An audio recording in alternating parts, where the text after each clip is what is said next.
ঘাটতি পড়েছে, এটা ধারণা। কিন্তু রুজি কোথা থেকে আসে? উপর থেকে রুজি নির্ধারণ হয়। এ রুজি কাটতে ক্ষমতা রাখে না, আমিও পাশের দোকানদার হিসেবে রুজি কাটতে ক্ষমতা রাখি না। এইটা যদি কেউ মনে করে তার নাম শিরক। এইবার আপনাদেরকে বলবো, শিরক কয়েকটা ভাগে বিভক্ত। আপনি মনে করুন যে আমি এখন একটা ছাত্র আর মমতাজুল ইসলাম আমার শিক্ষক, এটা আপনি মনে করুন। আপনি যতই পণ্ডিত হন, এখন মনে করুন শিরক দুই প্রকারের। কয় প্রকার? দুই। একটা হচ্ছে শিরক আকবার, বড় শিরক, আর একটা হচ্ছে শিরক আসগর, ছোট শিরক। একটা বড় শিরক, একটা ছোট শিরক। আচ্ছা, যারা এখানে বসে আছেন, আপনাদের একটা কথা জিজ্ঞেস করছি, যাবেন বলুন তো, জান্নাতে যেতে গেলে কটা জিনিস লাগে? কে বলতে পারবেন বলুন?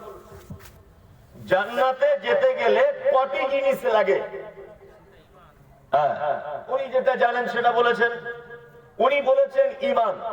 জি না, একটা মানুষের শুধু ঈমান থাকলে জান্নাতে যাবে এ কথা নয়। জান্নাতে যেতে গেলে তিনটে জিনিসের প্রয়োজন। কটা?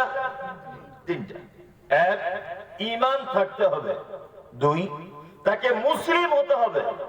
তিন নম্বর, তার কিছু ভালো আমল থাকতে হবে। কি বলছি বুঝতে পারছেন? কারণ আপনি যদি হাদিস এবং কোরআন যদি চর্চা করেন, তাহলে দেখতে পাবেন যত অপরাধীদেরকে আল্লাহ সুবহানাহু ওয়া তাআলা ক্ষমা করে জান্নাত ঘোষণা করেছেন, প্রতিটা অপরাধী তার ভালো কাজের বিনিময়ে আল্লাহ সুবহানাহু ওয়া তাআলা ক্ষমা করেছেন। আমরা ছোটবেলা থেকে আমরা একটা বক্তব্য শুনে আসছি। কি বক্তব্য? ছোটবেলা থেকে বক্তব্য শুনছি একটা জিনিস, কি না, একজন ব্যভিচারিণী মহিলা রাস্তা দিয়ে হেঁটে হেঁটে যাচ্ছিল।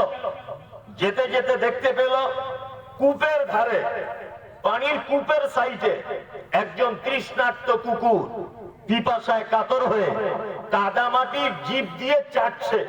মহিলাটার মনে দয়া হলো, সে তখন তার কাপড় খুলে বা তার ওড়নাটা নিয়ে পায়ের মোজাটা খুলে কূপের ভিতরে নামিয়ে দিয়ে মোজা করে সামান্য একটু পানি তুলে কুকুরটাকে পান করিয়ে দিল। আচ্ছা বলুন তো, মহিলাটা ক্ষমা পেয়েছিলেন কি পাননি? পেয়েছিলেন। পাপ সমপরিমাণ পাপ, ব্যভিচার, দেহ ব্যবসায়ী। কিন্তু আল্লাহ সুবহানাহু ওয়া তাআলা ক্ষমা করলেন সামান্য একটা কুকুরকে পানি পান করানোর বিনিময়ে। তার মানে কি বুঝলেন? কি বুঝলেন?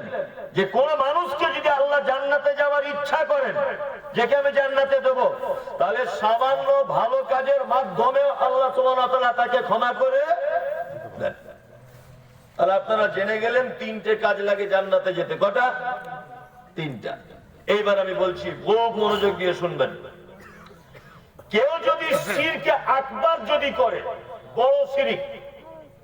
বড় শিরিক কেউ যদি করে, ঈমান চলে যাবে, আমল চলে যাবে, মুসলিম থাকতে পারবে না। বড় শিরিক যদি কেউ করে, ঈমান চলে যাবে, মুসলিম থাকবে না, আমল নষ্ট হয়ে যাবে। তার মানে তার আর জান্নাতে যাওয়ার চান্স আছে না। তাহলে বড় শিরিক করলে জান্নাতে যাওয়ার চান্স থাকে না। এবার থাকলো ছোট শিরিক। ছোট শিরিক যদি কেউ করে, তাহলে ঈমানের খাতরা হবে, ভালো কাজ নষ্ট হবে, কিন্তু লোকটা মুসলিম থাকবে। ও আবার পুনরায় ঈমানে ফেরত আসতে পারে, পুনরায় ভালো কাজ করার সুযোগ থাকবে। ছোট শিরক যদি কেউ করে, এবার আপনাদেরকে আমি বলবো, বড় শিরককেও মুহাদ্দিসিনগণ কয়েকটা ভাগে বিভক্ত করেছেন। বড় শিরককে, এখানে স্টেজে এমন একজন লোক বসে আছেন সভাপতি, যে এক লাইন যদি আমি উল্টো পাল্টা করি তাহলে আমার চাকা জাম করে দেবে। বুঝতে পারছেন না? তাহলে আপনি এটাও ভেবে রাখুন যে আমি যে কথাগুলো বলছি, 20 বার ভেবে চিনতে তবে কথা বলছি, তারপরেও আমি মানুষ কিছু মিস হতে পারে। আপনার কাছে অনুরোধ থাকলে এটা আপনি শেষ পর্যন্ত থাকুন, তারপরে আপনি চলে যাবেন। আপনি ব্যস্ত মানুষ আমি জানি, কিন্তু আপনার থেকে আমি অনেক ব্যস্ত। তারপরে আমি এসেছি, আপনি আমাকে সময় দেন আর আমার বক্তব্যের গতিতে আসতে দেন। আমি এখনো গতিতে আসতে পারিনি, আমার গতিতে একটু আপনি আসার সুযোগ করে দেন। চলুন, বড় শিরকে মুহাদ্দিসিনগণ কয়েকটা ভাগে বিভক্ত করেছেন। এক, আশির ফি যাত, একক সত্তার প্রতি যদি কারো দ্বিমত যদি থাকে, একক সত্তার প্রতি যদি কারো দ্বিমত যদি থাকে, তাহলে সে শিরকে আকবারের ভিতরে লিপ্ত। কি বলছি বুঝতে পারছেন? খ্রিস্টান ভাইদের আল্লাহ হচ্ছে তিনটা, যিশু আল্লাহ, মা মারিয়াম আল্লাহ, আল্লাহ আল্লাহ। আর আমাদের পশ্চিম বাংলার বা ভারতবর্ষের মাটিতে আর একটা ধর্মের মানুষ আছে, গরু আল্লাহ, ছাগল আল্লাহ। ওদের সাপও দেবতা, মুরগিও দেবতা, হাতিও দেবতা, হরিণও দেবতা, পাথরে দেবতা, তুলসী গাছও দেবতা। দেবতার শেষ নাই, আছে না নেই? আবার শুধু দেবতা না, এক এক দেবতা এক এক ডিপার্টমেন্টে কাজ করে। আপনাকে আমি বোঝাই, যারা স্কুলে পড়ে তারা কোন পুজো করে? সরস্বতী। তার মানে তাদের একটা চিন্তাধারা যে বিদ্যা ডিপার্টমেন্টে সরস্বতীকে দেওয়া হয়েছে, বুঝলেন না? যারা লোহার করে দোকানে কাজ করে বা মোটর সাইকেলের গ্যারেজ, বাইক টাইক সারে, সাইকেল সারে, এরা কি পুজো করে? বিশ্বকর্মা। তার মানে ওরা জানে যে লোহার করে ডিপার্টমেন্টে বিশ্বকর্মাকে দেওয়া হয়েছে।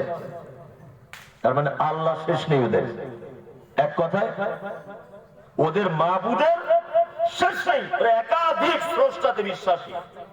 পৃথিবীতে একটা মাত্র ধর্মের মানুষ বসবাস করে যারা একক স্রষ্টাতে বিশ্বাসী, তারা কারা? মুসলিমরা। এবার আপনাদেরকে একটা প্রশ্ন করব, আচ্ছা বলুন, আমরা মুসলমানরা আল্লাহর ব্যাপারে কতটা ধারণা রাখি একটু টেস্ট করা যাক। বলুন তো, আল্লাহ কজন? একজন। একজন। কারা কারা একজন বলছেন? হাত তুলুন। না, আমি তো দলে নেই, আমি তুলবো না। তুলুন, আপনারা তুলুন। সবাই বলছেন একজন। একজন আল্লাহ, একজন। আপনারা বলছেন আল্লাহ একজন, একজন। কিন্তু আমি এর কথা একমত নয়। যদি বলছি বক্তা মারাত্মক খারাপ বক্তা, আল্লাহ একজন না এ কথা বলছে, মিলন তুই কাকে ধরে আনলি? আরে ওইটা বলার জন্যই তো আমি এসেছি, ওইটা বলার জন্যই তো আমি এসেছি, যে আপনার ভুল কিছু সংশোধন করার জন্যই তো এসেছি আমি। আমরা আল্লাহ সম্পর্কে কতটা ভুল ধারণা রাখি। আপনাদেরকে একটা কথা বলি, তুমি কি মাদ্রাসায় পড়ো? কোন মাদ্রাসায়? কোন জামাতে পড়ছো? 2 জামাতে। তাহলে আমার মজবুত হয়ে গেল দলিল। তোমাকে একটা কথা জিজ্ঞেস করবো, বলতে হবে, টেনশন কিছু নেই, না বলতে পারলে অসুবিধা নেই, ঠিক আছে?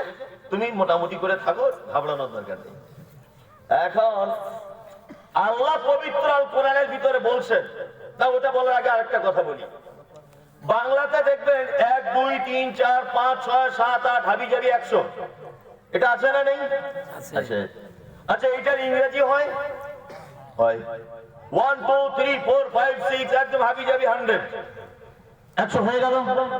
আচ্ছা, এবার বলুন, আরবিতেও কি এটা হয়? হয়।